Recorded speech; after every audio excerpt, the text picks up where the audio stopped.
बिस्मिल्लाहिर्रहमानिर्रहीम। अस्सलामु अलैकुम नाज़रीन, तमाम तारीफ़ ज़ात पाक की जिसने ये कायनात तख्लीक की और दुरूद सलाम आखिरुज़्ज़मान नबी हज़रत मोहम्मद सल्लल्लाहु अलैहि वसल्लम की ज़ात पाक पर जिनकी वजह से ये कायनात तख्लीक की गई। नाज़रीन, आज की वीडियो में हम बात करेंगे एक तो वज़ीराबाद की, इसके साथ साथ जो TLP के अहम तरीन यानी TLP ने जो वहाँ पर मैदान लगाने के लिए प्लेयर्स मैदान में उतारे वो प्लेयर कौन है, और इसके साथ साथ TLP के अहम तरीन रहनुमा बैरिस्टर उस्मान खिज़र मांगड़ साहब का एक वीडियो क्लिप है। इसमें उन्होंने क्या कुछ कहा है वो भी आप लोगों के साथ इस वीडियो के अंदर शेयर किया जाएगा। चैनल पर नए तो इसको लाजमी सब्सक्राइब करें, वीडियो को शेयर करें और कमेंट्स भी करें। जितने बहन भाई देख रहे हैं ये आपसे रिक्वेस्ट है।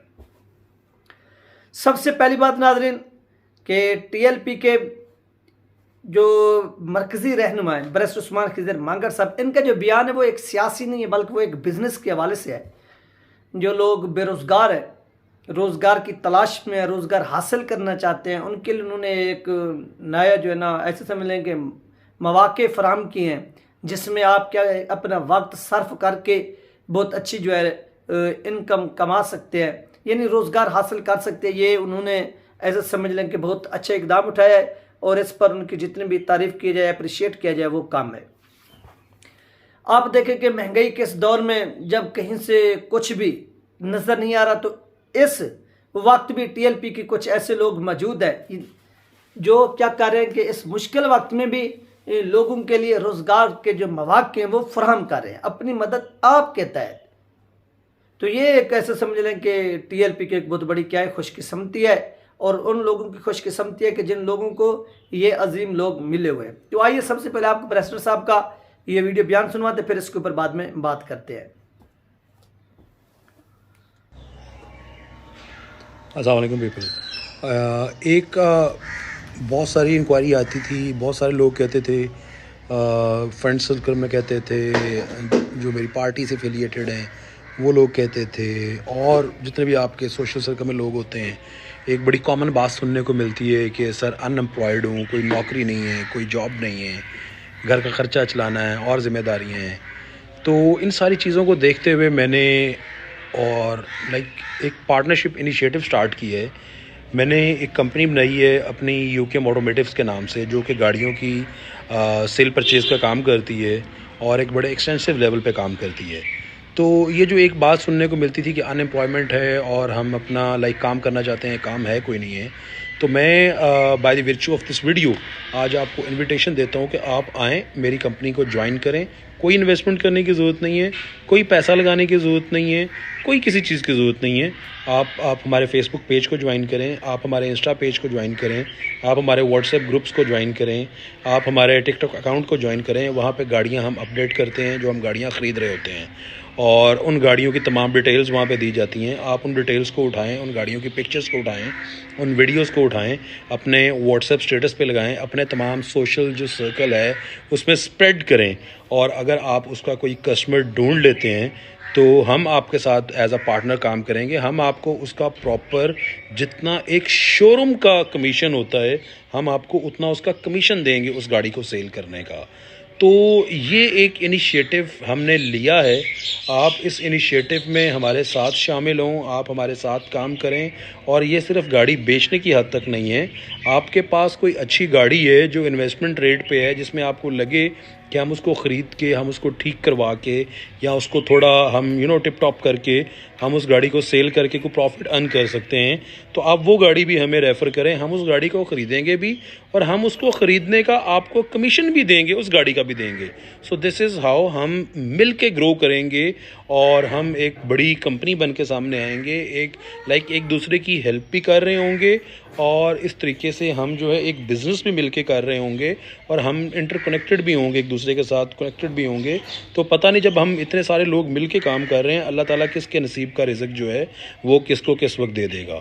तो ये मैंने एक इनिशिएटिव लिया है, आप इस इनिशिएटिव में मेरा साथ दें, आप आएँ और इसमें इंशाल्लाह हम मिल के ग्रो करेंगे जी। Thank you very much. तो नाज़रीन, ये था बैरिस्टर उस्मान खिज़र मांगड़ साहब का वीडियो बयान जो आप लोगों के साथ शेयर किया गया। और इसके साथ साथ नाज़रीन सियासी स्तर पर चलते तो सियासी लेवल पर PP36 से ज़िमनी इलेक्शन के लिए ये वज़ीराबाद का हल्का है। ये वो वज़ीराबाद है जहाँ पर तहरीक लबैक पाकिस्तान ने, आपको याद होगा कि आज से 2 साल कबल मैदान लगाया था 2021 के अंदर अक्टूबर में, और यानी जो मार्च यहाँ से चला था और चलकर वज़ीराबाद की सरजमीन पर ठहरा था, और वज़ीराबाद के लोगों ने जिस तरह से हेल्प की थी, जिस तरह से मदद की थी, वो हमने अपनी आंखों से देखा था। तो इस वक्त भी वज़ीराबाद के उन लोगों का, उन गयूर लोगों का हक बनता है कि वो इस मरतबा भी TLP का साथ दें और पैगाम दें कि वो आज भी इन लोगों के साथ करें।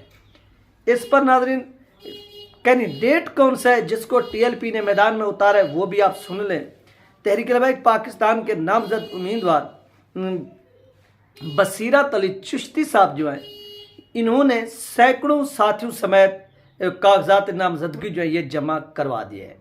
यानी तहरीक लबैक पाकिस्तान ने वज़ीराबाद के अपना यानी मैदान लगाने के लिए, उस धरने की याद को ताज़ा करने के लिए, याद ताज़ा से मुराद ये है कि वहाँ पर लोग जुड़ गए थे TLP के साथ जुड़कर, यानी जो देहातों के लोग थे, जो विलेजेस के थे, यानी जो सिटी एरियाज़ के थे, सब लोग बुज़ुर्ग जवान सब जुड़ गए थे और उन्होंने ये वादा किया था, तहिया किया था कि वो तहरीक लबैक पाकिस्तान के साथ खड़े रहेंगे और वो इनका साथ देंगे। उन्होंने फिर साथ दिया भी था, ऐसा नहीं है कि उन्होंने साथ नहीं दिया, उन्होंने साथ दिया था।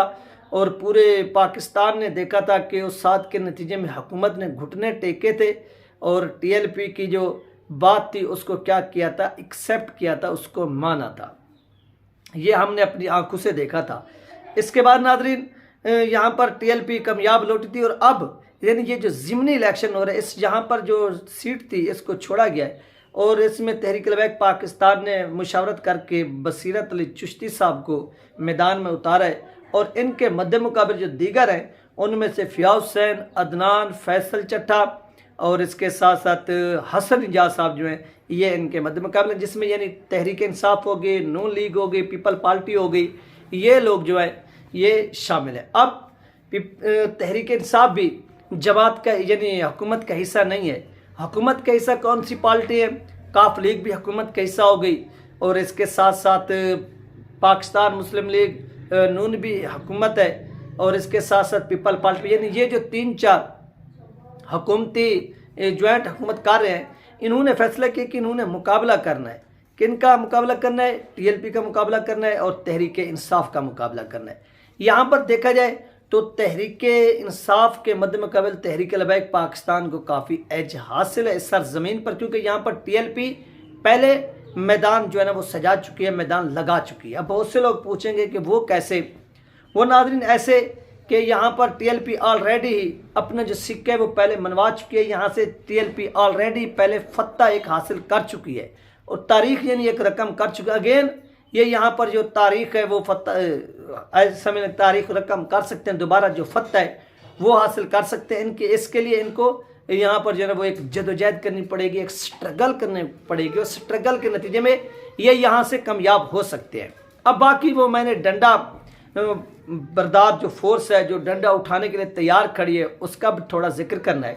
मैंने इसलिए नाज़रीन कहा कि उन्होंने पहले डंडा उठाया कि जितने यानी तहरीक इंसाफ के लोग थे या TLP के लोग थे उनको इन्होंने पहले तो खुलकर कंपेन नहीं करने दी, फिर कंपेन भी की गई। जब इलेक्शन के नतीजे आना शुरू हुए तो उन्होंने लोगों ने डंडा उठाया और डंडा उठाकर जो तहरीक लबैक के वोट थे वो नून लीग के खाते में डलवाए, वो पीपल पार्टी के खाते में डलवाए और इस तरह से उनको कामयाब डिक्लेयर करें। फिर डंडा उठाया, कुछ आज़ाद कैंडिडेट हो गए, फिर वो जीते हुए कैंडिडेट हो गए, उनको हरवाया गया, फिर उनको नून लीग की झोली में डाला गया डंडा बरदार। फिर अब वो डंडा उठाने के लिए इसलिए तैयार खड़े हैं, वो चाहते हैं कि किसी तरह डबल मेजोरिटी जो वो इस गवर्नमेंट के पास हो जाए और इस डबल मेजोरिटी से दोहरी डबल अक्सरियत के साथ अगर इनके पास ये अक्सरियत हासिल होगी तो ये क्या कर सकेंगे, ये आइन के अंदर तरमीम कर सकेंगे और इसके लिए हुकूमत काफ़ी जो है वो तगोदाकारी है और वो डंडा उठाने वाले भी तैयार करें, क्योंकि उन्होंने क्या लेनी है, नेक्स्ट एक्सटेंशन लेनी है। अपनी एक्सटेंशन हासिल करने के लिए उन्होंने क्या किया है, ऐसे समझ लें कि ये तमाम जो कार्रवाई हैं वो दोबारा करेंगे और दोबारा क्यों उनका एम है, उनका टारगेट है कि वो किसी तरह एक्सटेंशन और एक्सटेंशन लेने के लिए उनको खुश करना पड़ेगा। किसको? नून लीग को, नवाज शरीफ को, शहबाज शरीफ को, जरदारी को। जरदारी, नवाज, शहबाज ये खुश किस तरह से होंगे? ये खुश उस तरह होंगे जब ये सीट जीतेंगे, जब ये सीट विन करेंगे। जब ये सीट विन करेंगे तो ये खुश होंगे। जब इन खुशी होगी तो ये अगलों को एक्सटेंशन देंगे। ये इनका वो एम है जो इस वक्त ये बनाकर या बांध कर खड़े हुए हैं। ये 3 नाज़रीन अहम तरीन अपडेट जो आप लोगों के साथ शेयर की। इंशाल्लाह मिलते हैं नेक्स्ट वीडियो में। अल्लाह हाफिज़।